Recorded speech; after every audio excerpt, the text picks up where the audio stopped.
It's Mzz Kia Waters, and you're watching Elite ATL Live. And you know I'm going to put you deep with people who you need to know, and I definitely have a special guest for you today. I'm here with a good friend of mine, Frisco, from the Necessary Unnecessary podcast.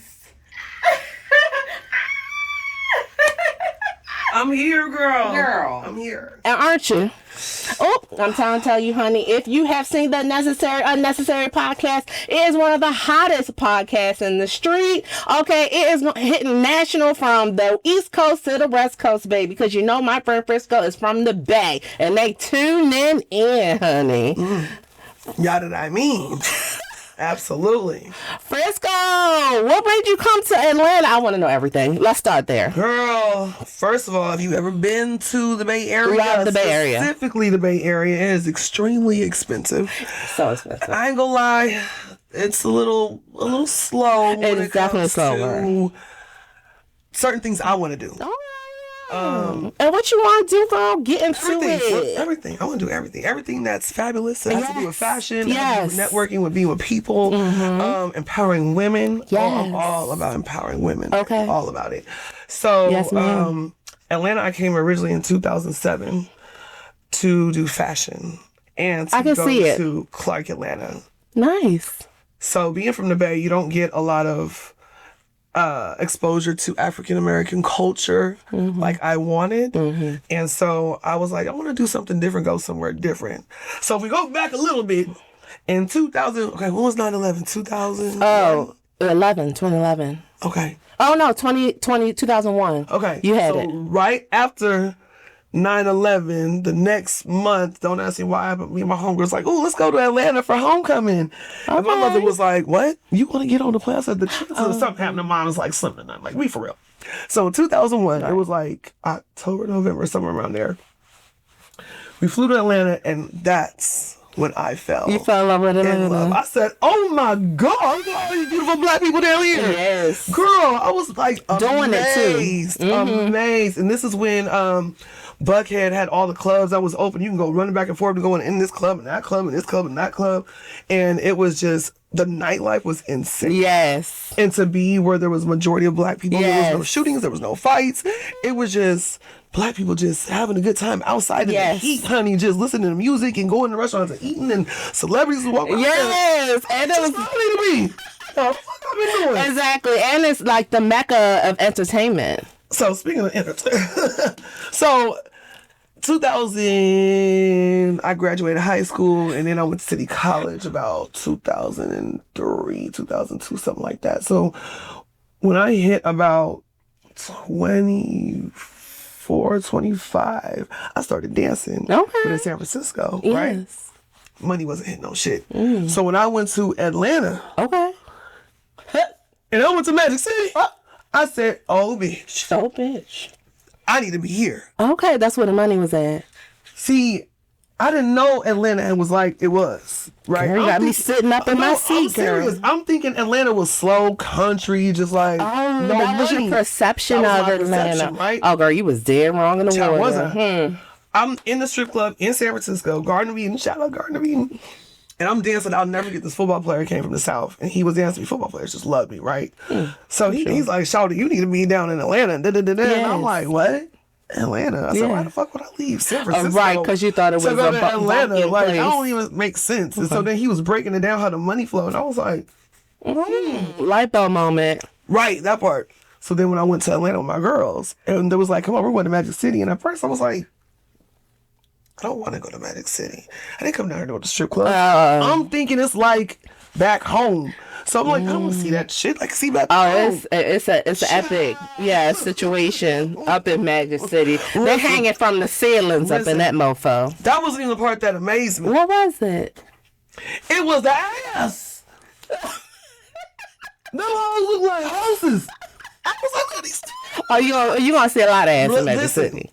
You don't see a whole lot of ass in the Bay. Oh. You see, they do all the tricks, all the pole tricks. The girls and the Asians, all day off the chain. Okay. But the ass that these heifers had on their back, I swear to God, I'm sitting there looking like, how the hell can she carry all this ass? So that's really what amazed me. I never wanted ass that big. You know what I'm saying? So, but I was just like, okay. So everybody down here thick as hell. How the fuck am I gonna compete with this? But I did it. I came down here with nothing, girl. My dog, my pug. I had my little pug, my baby. And I had 2 suitcases. I had like $500. I had an apartment on the south side in Union City, right? I had no car, no job, knew nobody. That's tough. That's brave. I knew but 2 people. One, no, I didn't. I knew 2 people. One, rest in peace, my friend Chuck. I knew him from school. He went to City College with me, but he got sent back home to Atlanta. So I knew him and my homegirl Sophia, but she had her daughter. They were also from Oakland, the Bay Area. So, but everybody had their own situation. You know what I mean? So I'm like, Right. I don't really know a whole lot of people. Because I don't really, I don't know. That is so brave. Girl. But what was your idea when you came down here? I mean, you knew you was going to make some money, but as far as a better life. I didn't know I was going to make no money. I was scared because, again, I'm looking at the girls who hella thick and I'm more of an athletic I see build. you. So I'm like, okay, this is going to be a challenge. But I was like, I'm going to go to school and I'm going to strip and get this money. Period. Because I want to major in fashion. Yeah. And I want to do fashion design and fashion wardrobe. And I knew Atlanta was popping. You know what I'm saying? So I'm like, let's make sense here. Kill 2 birds with 1 stone. Period. Girl. Actually, 3 birds with 1 stone. So I went ahead and I went to Blue Flame. Went in there, and hell, they didn't even have me audition. She just looked at me and was like, girl, let me see your stomach. And she saw my stomach. She's like, you're hired. I know that's right. Okay. On the spot. On the spot. Didn't have to shake no ass, nothing, right? 0. She already knew what you had going on. Girl.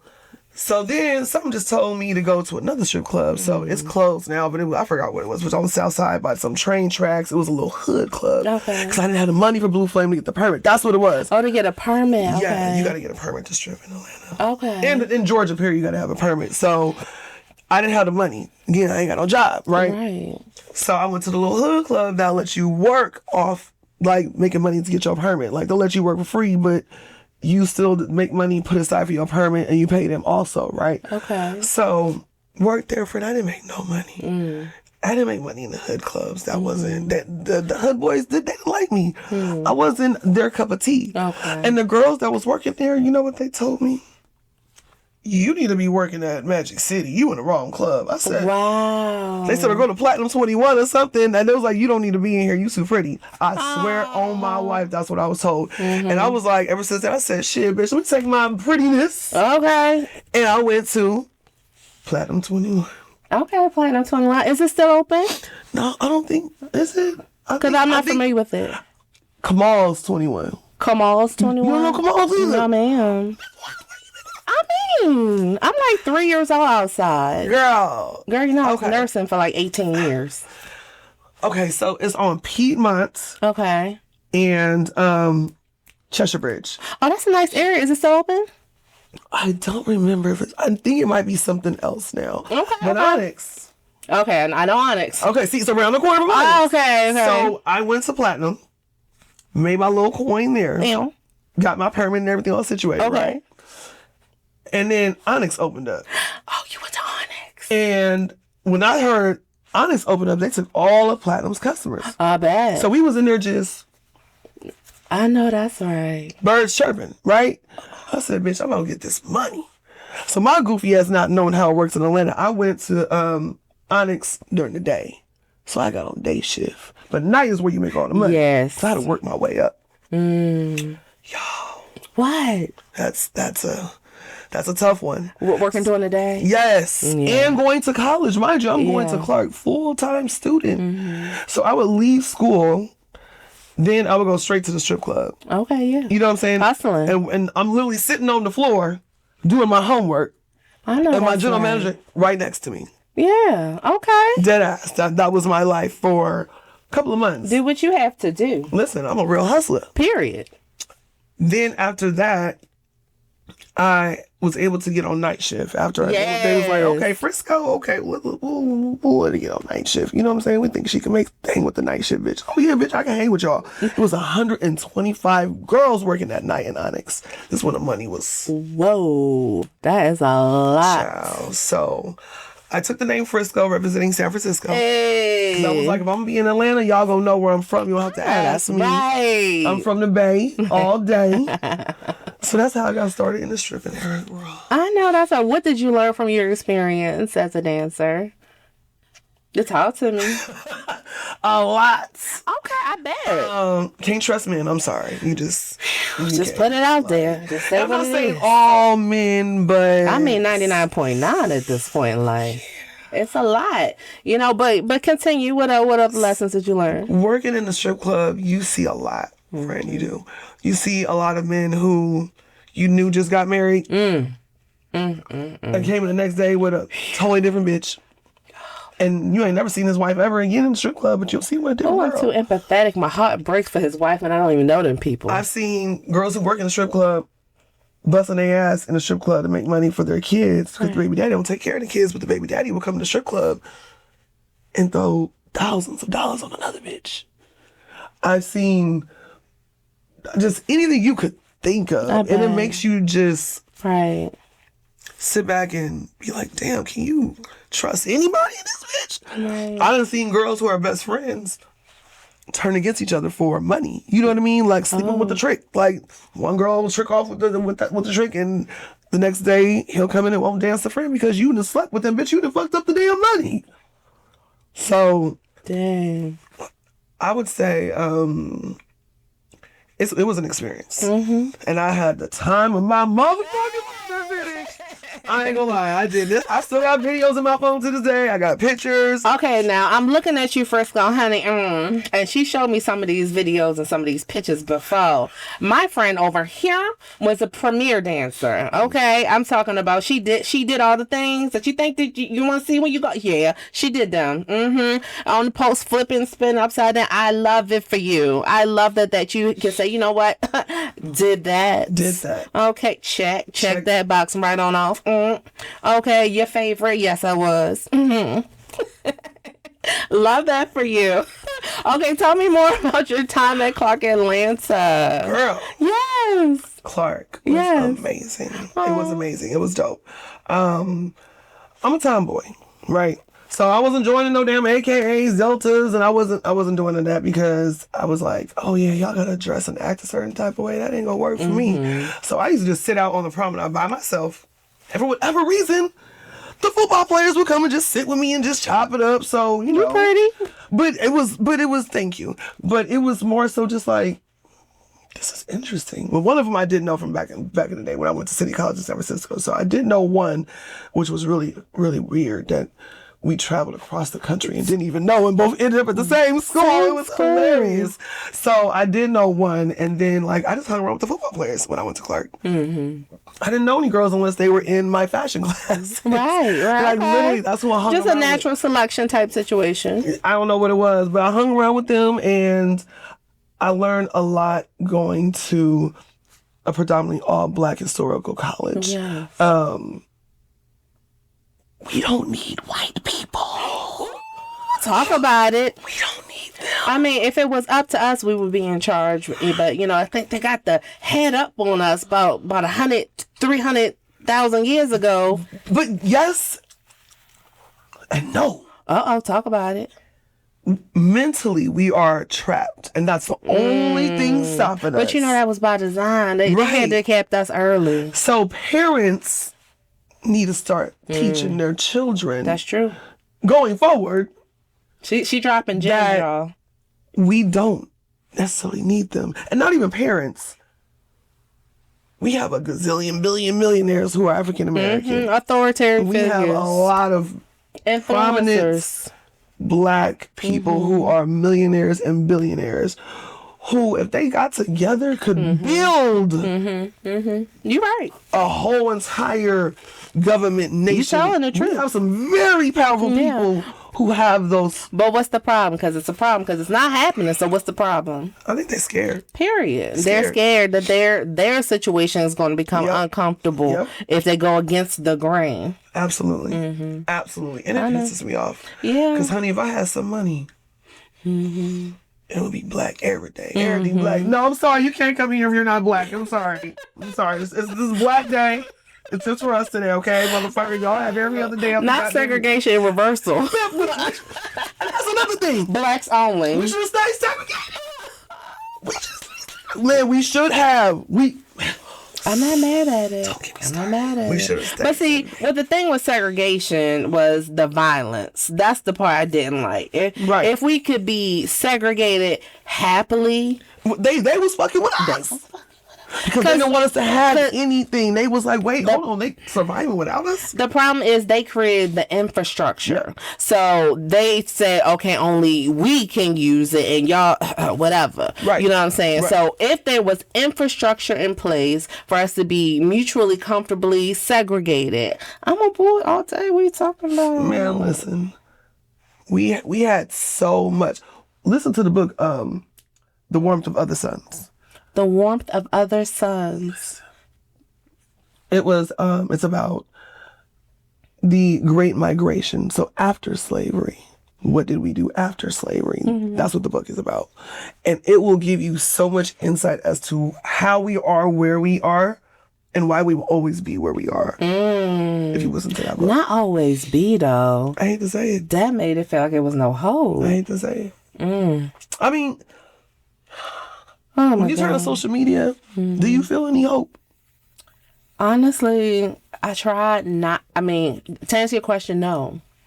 But, you know, I try to live in a glass half full and be optimistic about everything, even in the face. You know, I guess you could say I'm delulu and delirious when it comes to optimism, even in the face of living in a, you know, basically a communist state country, you know, ran by, you know, the worst people under hell.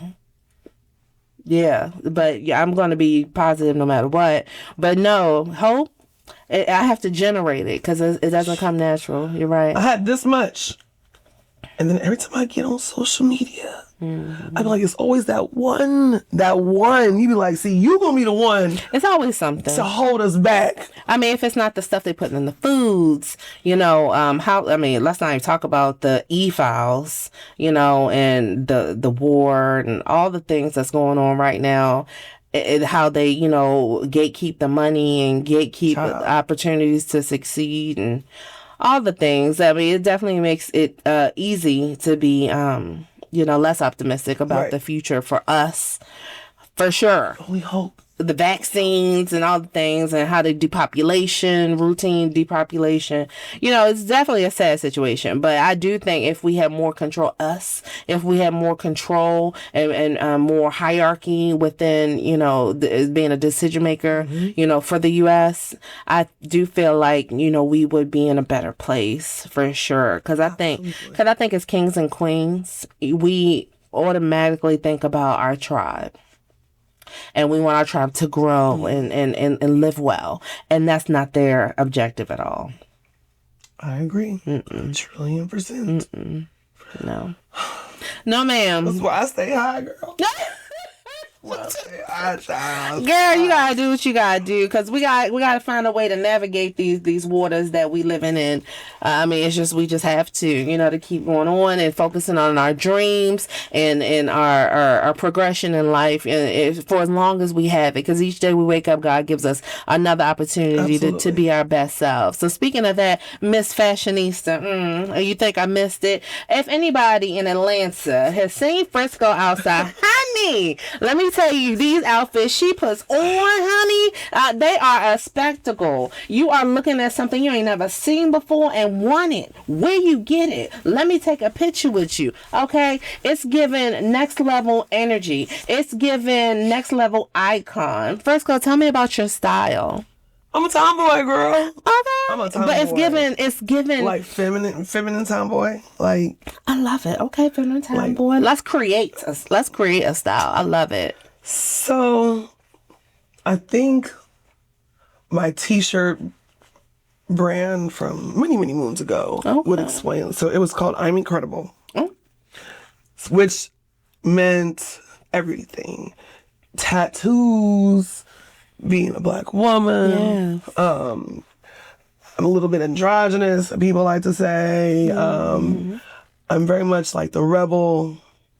My mom tried to dress me in skirts and dresses when I was younger. And I didn't like it. I didn't like it. I didn't make me dress all feminine, like stand this way, pose this way, and do this and do that. So when I got older, and I started showing it, now she's like, put some clothes on. I'm like, lady, you started Not this. lady.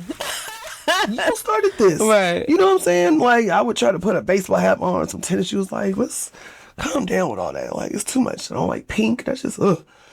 I just like different, like rock star. Just unique. Yeah, I just like different. Yeah. You know what I mean? Like, everybody in my family is conservative, safe, you know, simple. Yeah. Boring. It's the majority. Yeah. You know, it's like definitely us risk takers that, you know, are, you know, we call it loners. We're called, what is it, lone wolves. We're called, black sheep. Black sheep. That's me. The one I was working towards. And we're outliers, you know. We don't fit in the box. We always looked at the box and was confused why they wanted to live in that box. And, you know, and when we got on our own, it's like, okay, this is what I'm doing. And I noticed that about a lot of my tribe, my elite fleet. You guys are creators. You guys step outside the box, okay? And Frisco is our kind. You feel me? And I know it's hard out here for us. That's why I create this platform. So, you know, you are not alone, honey. Yes, us black sheep, us outliers, we are different. We create.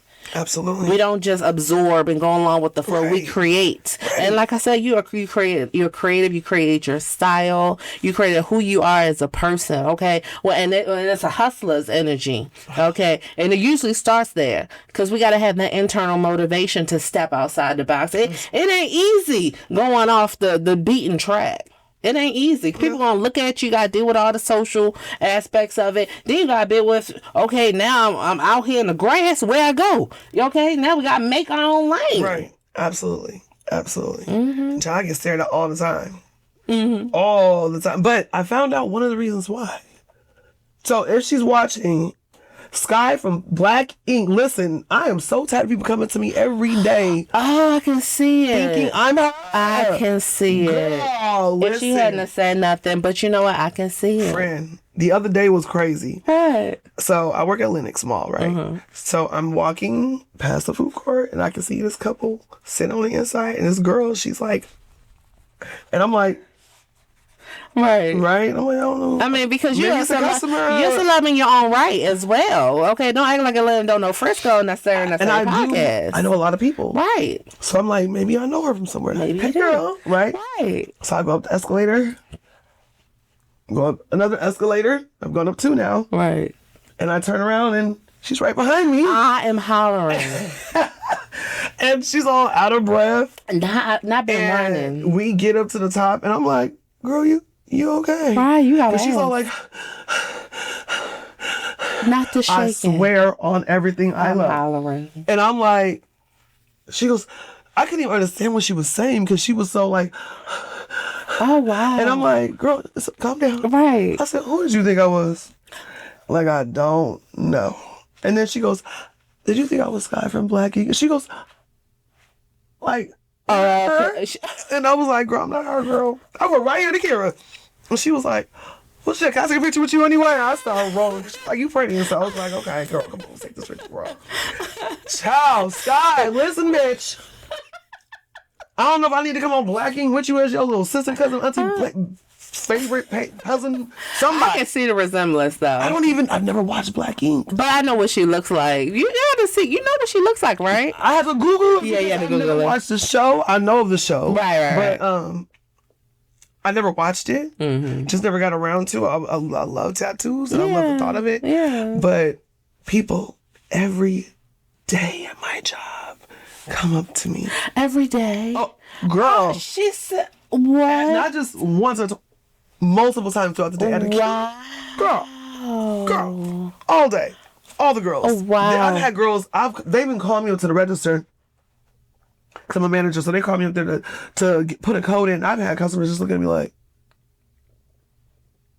and then they start whispering, and then I'll leave, and then somebody will, girl, they thought you was the girl from Black Ink, and I'm like, oh my god, like every day.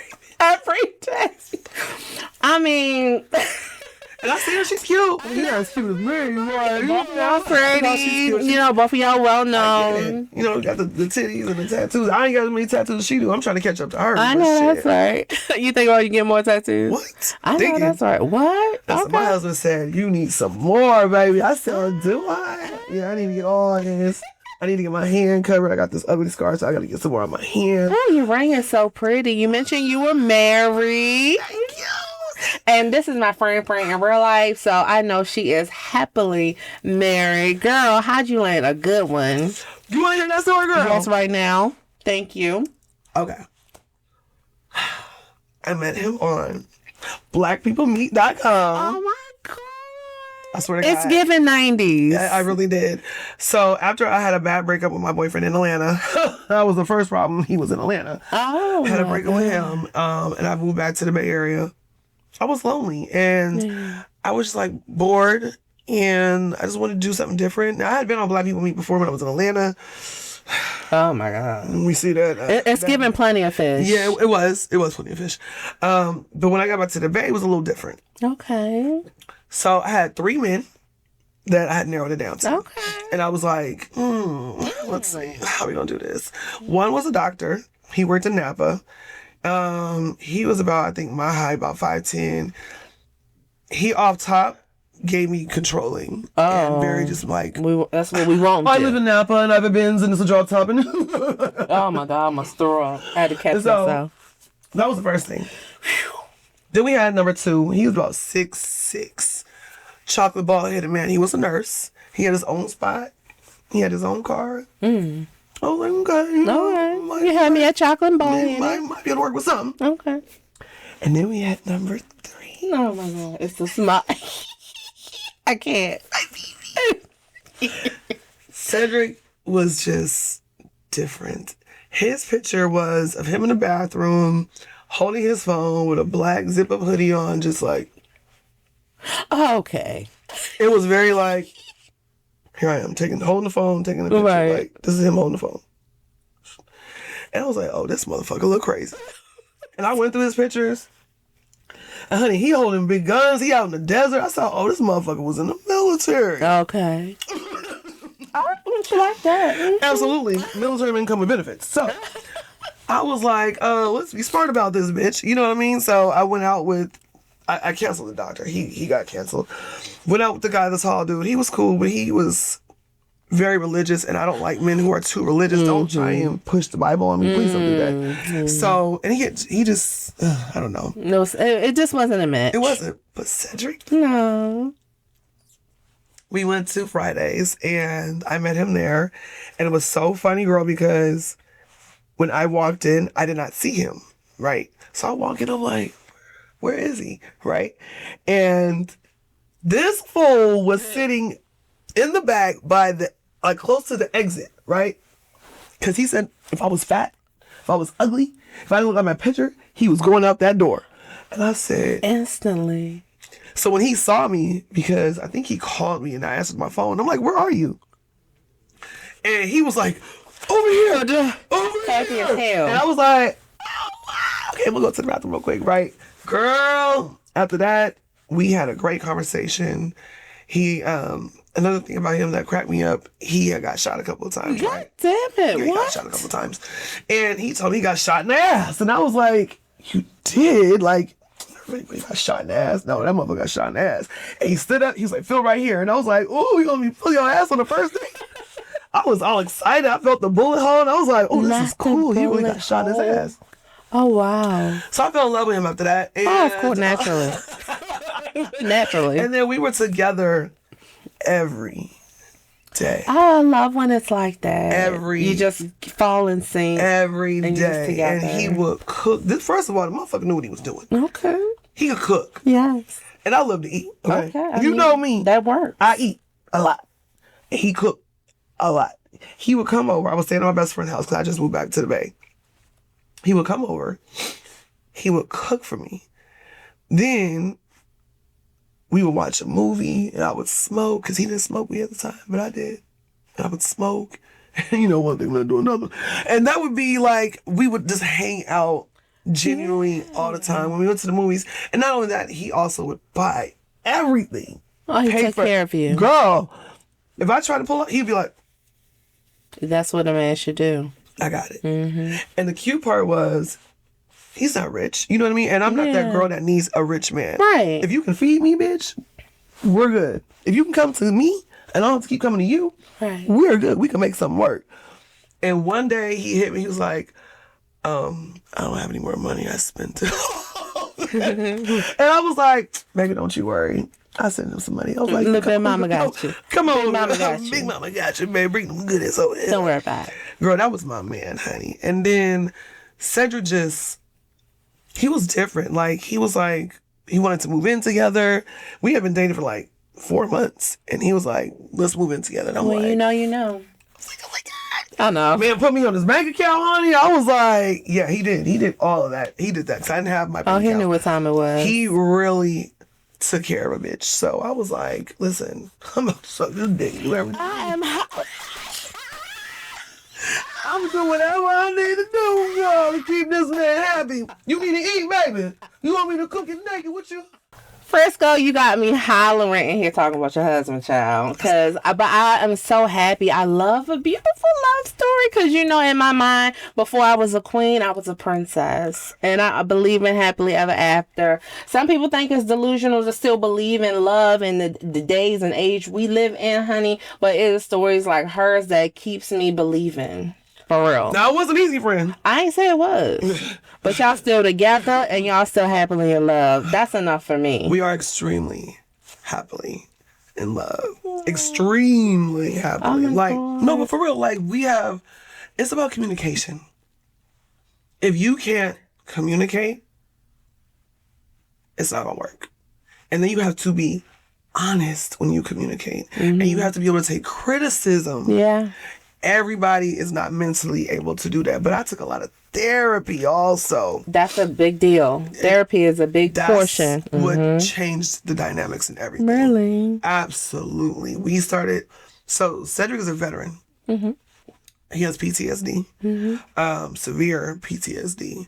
So he wasn't getting any of his service pay when I met him. He wasn't going to therapy when I met him. Mm-hmm. So he had a lot of demons that he was fighting. But then I came into his life. It made it all easier. Mm-hmm. With a lot of... You helped to balance him out, get him on track. What a good woman would do. I was like, how have you been... Because he was married before. You know, he's been with women. But I'm like, how has no one ever took time to help you get what you deserve from being in the military for this goddamn country? Right. You deserve to be getting something. Yeah. You know what I'm saying? So, because of what he went through in the military affects how he's able to work To with function people. outside, yeah. Function, socially at any and time. everything, yeah. So you should be getting some money, bruh. So this is what we have to get you your money. Mm-hmm. You know what I'm saying? To make sure you're good for the rest of your life. Because you deserve it. So you got him on track, Sure you changed his life, and then how long y'all been together now? I'm hollering. Hollering. Okay, so Get out with you. I moved back to the Bay in 2014 of January. I met him in October of 2014. And December 2014, we was like, we're a couple. So it will be 12 years December 1st. Congratulations.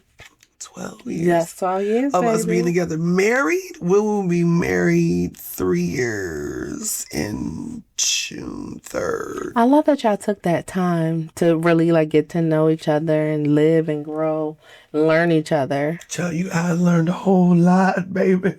Listen, I learned a whole lot. Like I said, lots of therapy. We went to couples therapy Yeah. and individual therapy. I also went to, I had postpartum depression. So I went to therapy for that. Like, I've had a lot of therapy, and I needed a lot. I've had anger management. Yeah. I've had a lot of therapy in life.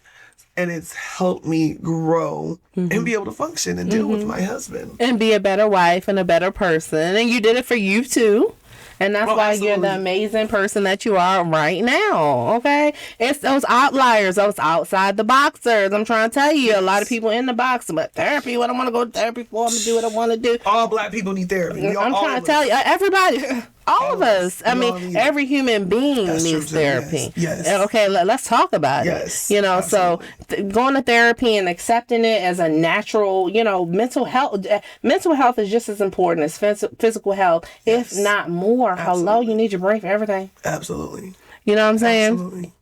So kudos to you for taking those steps to be a better person out here in this world. You are the Necessary Unnecessary podcast. You are on there every Thursday giving out advice and talking to some of the hottest names in the city. Let's talk about it. The first lady of the Necessary Unnecessary podcast. Frisco. Hey. Girl. So I tried to do a podcast when I was in the Bay. Uh-oh. It just didn't hit the same. You know what I mean? It's like something about Atlanta and the energy out here. It hit different. I tried to do my t-shirt label out there. I tried to do all type of different networks. It just didn't hit the same. I don't know why, right? Well, you know, here in Atlanta, African Americans elevate and excel because we help each other here. And when they went out in Right. in the Bay, it's a little tougher. It's a little tougher because it's a good old boys club and it's an old money club. And I ain't got no money. So what that means Or old money. What? What's his name? Offset. He said, "Well, we ain't never had no old money. We got some new money." You know what I'm saying? So it was just, I get out here and I already knew it was going to be a lot going on for me. So I told my husband wanted to move back out here. I didn't want to come out here. He wanted to move. I said, we got to leave California. The shit's getting too high. Right, yeah. We got to leave. We were living in a 2-bedroom apartment. It was probably about, I don't remember square feet, like 1,200 square feet. I don't remember. It wasn't that big. Okay. $2,400 for this little 2-bedroom apartment. I was like, for this amount of money, bitch, we could be living in a house in Georgia. Mm-hmm. Real bad. A big house. You know what I mean? Real big. And especially around those times. And on top of that, where we were living, we were already almost 2 hours away from our family. So we didn't really see anybody like that. So I was like, what's the difference between going to Georgia? I see what you're saying. Yeah. What's the difference? Yeah, on the day-to-day, nobody got time to just be driving 2 right. hours. So, like, my parents is old as shit. You know, they're not trying to be driving back and forth. And I'm like, I wanted to move to the East Coast. But we came to Georgia because he has family out here. Mm-hmm. I mean, it's still giving East Coast, just south. Just south. Southeast. Mm-hmm. But we moved out here because he has family. And I love his family. I love it. His dad's out here, his brothers. They have support. They are absolutely awesome. I mean, they're 2 hours away also. Did it again. We got mental support out here. Mental. Yes. So with that being said, I was like, all right, so you can build that relationship with your side of the family. 'Cause I'm always, my family, we like this. We locked in. Let's go ahead and I said, now listen, we get to Georgia, I'm going to tell you 2 things is going to happen. I'm hollering. I'm getting these titties. Real bad. Real done. Got them done. Girl, I got them. The same day. The same week. What you talking about? What? We was here a week and got my titties done. That was already planned. So I was like, titties is getting done. So you know what that means? Sure. I'm going to be outside and titties will be outside. And you need to know that that's what's going to happen. Are you okay with that? I need to know. Because when I get to Atlanta, everybody's going to want to network, do something with me. I was popping before I left. Yeah. I was that girl. You knew what time it was. I was really close to being, if I would have stayed, I'd have been straight. But it was a long time ago. And he was like, okay. My husband loves me to be the girl, the it girl, and like be myself and flourish and spread my wings. And prosper. And that's loves what that. you want. You want your partner to be your biggest cheerleader. Absolutely. He when I say he is, I just love him. When I get dressed, I be like, babe, what you think should I do? You know what I mean? Like, and then I'll ask him, like, is this appropriate? Because now, I'm a married woman. I can't really show too much. It's either titties and got to cover everything else up. You show the legs, you can't show the titties. Like, you got to pick one. You can't do too much. And I believe that. I don't show booty. I never show booty anyway before that. But it's giving modest sexy. yeah, thank you. You know what I'm saying? Trust me, it's my brand. It's, I try to, keep it little. So he is my biggest support. I love he that. is my rock. He's also my headache. But I mean, if you're going to have one, let it be somebody that supports you and lets you down. Like, when I come home, no matter what, damn, it don't really matter what time it is. He is usually up waiting for me. And then, we'll go in our little garage, a little blunt, smoking up, maybe have a little drink. And I don't even drink. I don't drink. But with my husband, babe, what you want? You want a bottle of wine? What you want to drink? You want some liquor? You want you want a margarita? I love it. I'll pick it up. I love y'all. And then that's what we'll do. And I'll be like, make sure the kids is in the bed, sleep. We have a whole routine. See, I tell people, get a routine. When you get a routine, it makes life a lot easier. Right. A lot easier. And I'm big on routines. Yeah, because you juggle a lot. I do. You do. I do juggle. It's given She Woman, First Lady of Necessary podcast, mom of two, wife. I'm talking stylist and influencer. Love and Basketball TV show. Love and Basketball TV show. Let's talk about the TV show. Let's talk about it. Yes. Listen, I fuck with boss bitches. That's why Period. I love you. You know what I'm saying? Like, my girl Justine, I've been knowing her since 2009, 2008, when I first went to Atlanta around there. She was a waitress at Platinum 21, right? And we just exchanged numbers. She's from New York, so she got that whole like Bronx accent and all that, but tiny little lady with a boss, right? And she just came up with Models Basketball, MBL, because she played basketball. When she came to Atlanta, she was like, damn, did y'all not play sports? All y'all do is strip and shake ass and look twerk. pretty. Right. She was like, what the fuck is this? So she was like, let me start my own little thing and have pretty girls playing basketball. Yeah, right? I think everybody should have their own lane. Exactly. Everybody should have their own task and own hobbies and own, what I'm saying? And everybody shouldn't have to do what everybody else is doing. Exactly. So even though she looked like a stripper, she wasn't. So she asked me to come and be a part of Models Basketball, and I met a bunch of awesome people doing that. And that was way back then. So she still has it to this day. So when I was in Cali, she literally had been in contact with me about the TV show and everything. And she was like, first of all, you want to be a part of it? And I was like, hell yeah, bitch. So I already knew coming to Atlanta, I had that going. Right. And when I got here, Nip found out. Nip. That's so, Nip's way. Put the money in the bag. The monopolizer. Yeah. Nip found out you was coming to town. Yeah, and he hit me up. And you knew Nip from San Francisco. I've known this man since I was 15 years old. Lord. You're surviving it every Thursday at 8. Yeah, no, so I've known him since I was a little girl. You know what I'm saying? 15. And we both would always end up in Atlanta. We both would always end up back in Cali at the same time. And never it's even serendipitous. knew. It's Never serendipitous. Never knew. Lives in alignment. It's a reason. I moved back to Cali first. Then and then how I seen him, I'm walking to work downtown San Francisco into the state buildings. I was working for the state of California, right? So I'm walking, crossing my, I said, what? He was like, hey, is that? I'm like, y'all are so silly. Bruh, what are you doing? He told me he had moved back. I said, come on, this is crazy. So then he moved back to Atlanta before I did. So when I moved back to Atlanta, I think he saw it on social media. I don't remember how he found out. But then he was like, what's up? Let's hang out and have, lunch and talk. And I'm like, the fuck this? No, not. How we keep running into each other? So we went, Has to be. We had lunch and we was eating because I love to eat. Everybody know I love to eat. And we was eating and he was like, hey, you ever thought about having your own podcast? And I was like, I like to talk. Sure, why not? Fuck it, let's do it. Right. And we started the Necessary podcast, and it's been up. Seriously. And boy, when I tell you, this is the day we've been doing this for this will be almost our 3rd year, child, doing this podcast. And it has not been easy. Hello, Mr. Nip.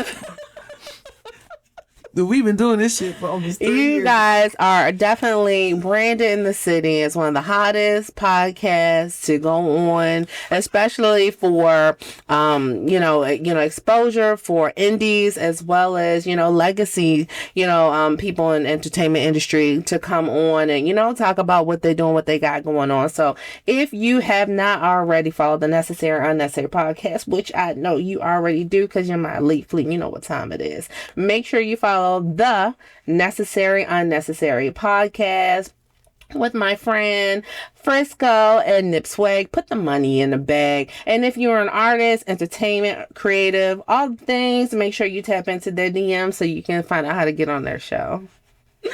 Okay, girl. So when you are on the show, I love your perspectives that you give, and they definitely, I wouldn't say they're opposite of Nips, but I would definitely say they add color to the situation. You guys have two different energies. Yes, we do. Tell me how that that perspective looks to you and how it offsets with his. I'm more of like the live card, I guess. Like I just say what's on my mind. I get that from my mom. It's good and bad. There's nothing wrong with it. Everybody can't take someone who's just like blunt and bold. Not everybody should have a filter. I feel like sometimes like it. your what's your neck chakra, your voice chakra. I think most people censor it and filter it, and I feel like it's a chakra. It's a sacred part of your body, and sometimes it's not. Maybe it's the divine talking through you. So I feel like if you feel like you shouldn't, you strongly feel like you shouldn't, block that energy. Don't. See, Nip. See. Wait a minute, I done got into something. See. I'm gonna hear about that, Mzz Waters. You telling? Yeah, don't block that energy. Don't be blocking my shit. Let my shit Oh no, shine. I'll be getting a call. No, but for real, I just like to also give the woman's perspective. You know what I mean? That. Because he can be a little chauvinistic sometimes. Oh, you think so? I can see it. Yeah. I have seen it. Yeah, you see A little everybody. bit. Yeah. A little bit. And I'm like, it's hold his on. perspective. He's a man. I get it. Exactly. Yeah. And I'm like, hold on. Let's calm down. Calm down. Not all women are like that. It's just the ones that not all of them are like that. So I just like to give that other side. Like, everybody has experiences and opinions, and I just want mine to be heard as well. That's all. And you do a great job of that. Thank you, Fred. You absolutely do. And I love it because, like you said, Nip has his perspective. It's given, East Coast, West Coast guy, and all his experiences, he talks about them and his perspective. And then he does. Like, when you watch the show, you'll see. And you give the perspective. It's always devil's advocate to me, too. Where you always ask a question that makes me think. You always do every time, like literally, and you ask a question. I'm like, you know what, you're right. That's a good idea. Let's talk. We'll see what they got to say about that. See? So it's definitely a flavor, the element of necessary that I look forward to seeing for sure. See? So what are your plans moving forward, 2026, with life, the podcast, and all the things, Frisco? Ciao. This is going to be a very busy year because the podcast, we plan on taking off this year. We've got some things that we're trying to work on. So I see the podcast definitely succeeding this year. I just feel like something about this year, how it started already. It's already started on too many things, but just the networking and the way people are moving, the energy. I just feel like, and the people are meeting. You know what I mean? Like, I just feel like it's this is our time, and it better be. I'm hollering. It better be. Because I put a lot of blood, sweat, and tears, and no sleep. Not with the one eye open. Like, listen, I be tired, bro. Like, I be at work. No, you do a great job. All the women at work. And it can't be easy, Frisco, so I'm going to go ahead and give you your flowers for it, girl. You do your thing, both at home, at work, and on your entrepreneurial endeavors, as a personality, as a host, all the things. You come outside at events, you know, you show love to everyone. You say, oh, and then Frisco, gotta go home. You're watching that clock. Okay, it's time. See you tomorrow. See you later. And I'm like, okay, girl, but she made time to come out, to get dressed, to show your face, to network. You do all the things necessary to grow and be successful. So I know, and I feel as well, that the Necessary podcast, as well as Frisco as a independent person, co-host, as well as mom and influencer, is going to be doing great things in the next coming months and years. Yes, ma'am. You're making a name for yourself here. I'm trying, child. I am. It has not been easy. I know it. I just be sitting here thinking like, damn, I've done all types of shit in my life. I should write a book. And I thought about that. But that's a lot of work too. That's a whole nother job. Yeah, girl. Author. I tried. Like, I did an outline. And then when I read it, I said, but you've done so much more that I can't remember. All the things. Or I might have the details a little screwed up. If you could do anything in this world, what would it be? That's a good question. Talk about it.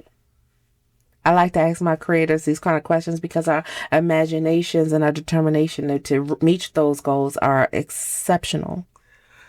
If there's anything I could do in this world, what would it be?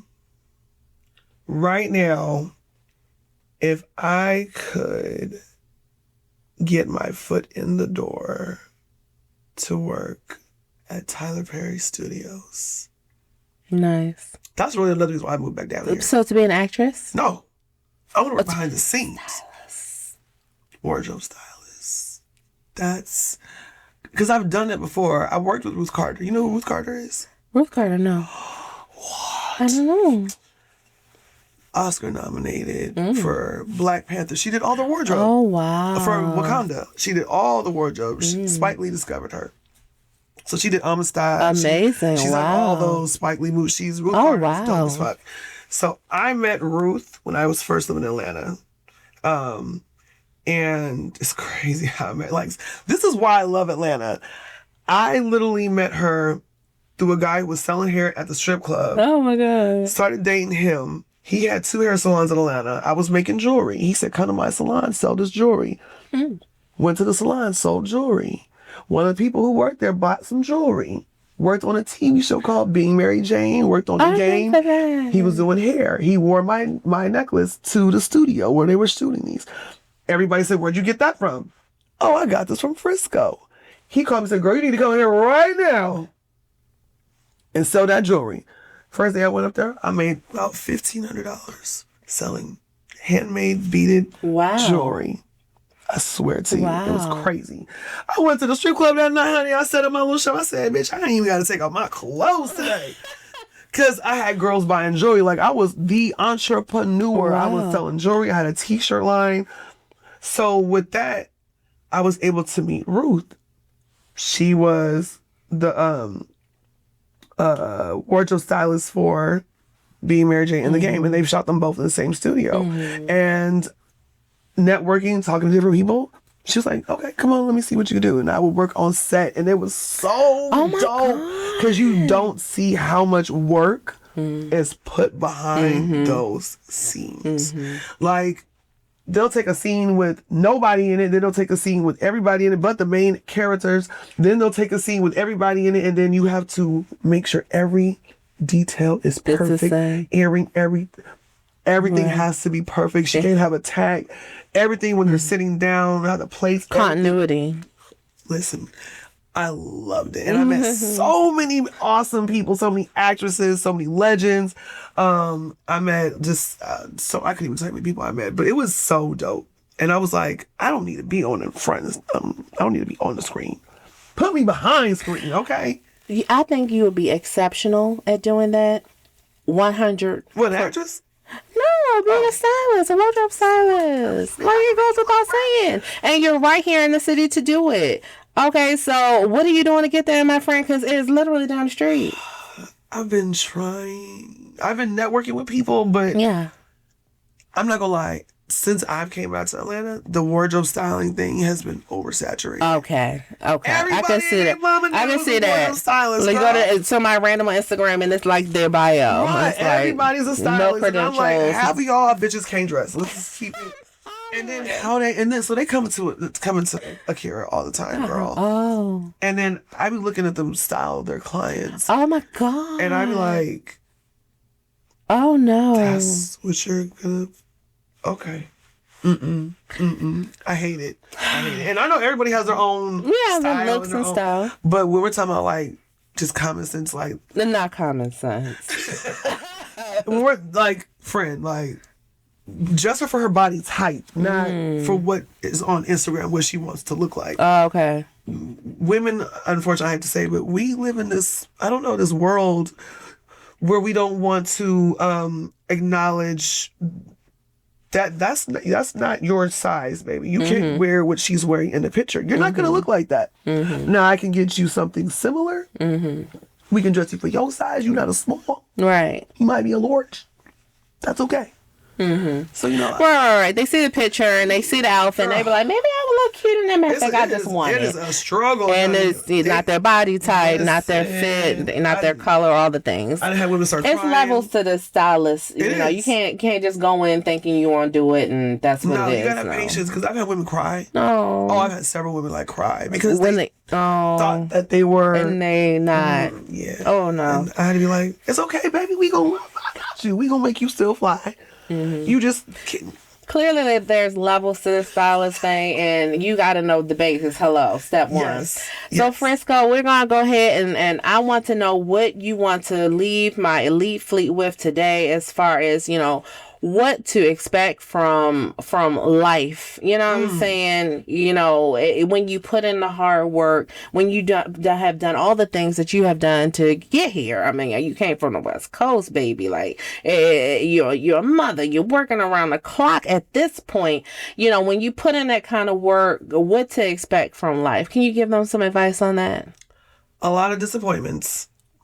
Taking A it lot. stride. Taking it stride. A lot. You'll get a lot.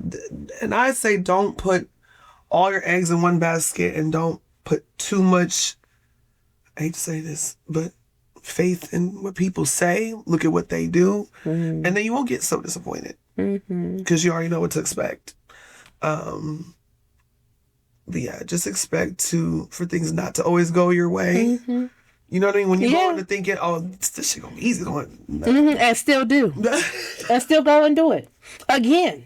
After you fail, after it don't work out, after your feelings get hurt, right. you lose money. Get up. Guess what? Do it again. Absolutely. Because that's the only way you're going to meet your goals and get where you're trying to go. Is she dropping the gym over there once again? Absolutely. Keep pushing. Keep going. That's it. That's what I did. They be like, you wasn't going to move to Atlanta. I said. That's all. Listen, that's the key. That's the key to success. Don't stop. Lila and did. Sure and did. And didn't regret not one decision And doing well. Thank you. Thriving at this point.